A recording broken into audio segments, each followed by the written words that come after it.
May customer nga pala ako ngayong araw mga kiyat at ganito naman nangyari sa kanyang kadena. Yung kanyang ate pala gumamit nito tapos pag uwi ganito na nangyari, di niya alam. Tapos pagtingin ko ang kanyang spring ay natanggal na galing sa RD. Tapos itong drop out ay nabalik ko na. Ang RD nito ay naputol. Ang kadena rin ay naputol. Itatry ko pala tong i-fix ngayon pero di ako sure kung kakayanin ko ba to. Gawa na naputol yung RD niya. Pero syempre si Batang Kiyat to may pangalan to kaya gagawin ko ng paraan. Oh hahay! Gagawan ko ng paraan na naputol na RD. Sayang naman kasi yung RD niya na L2 at nagbabaka sakali na ma-fix ko raw. At itong dropout ay matutuwid pa kaya to. Syempre ay isang iglap lang gagawin ko na. At yun nga mga kiyat ay tapos ko na magawa. Sobrang all goods naman pala pagkaayos. Akala ko nga ay hindi na maayos ito at papalitan na ng bagong RD.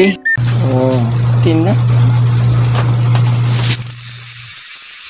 Pero naman ay naayos ko na at sobrang straight na nga. Kahit nasilipin mo pa patagilid ay sobrang straight na. Yung mata mo lang ang hindi straight. Hindi na kailangan bumili ng bagong RD. Sobrang all goods na neto. Basta si Batang Kiyat na pangalan ay nagagawa ng paraan. At kaya naman ride safe palagi. At stay humble lang palagi. Bye bye!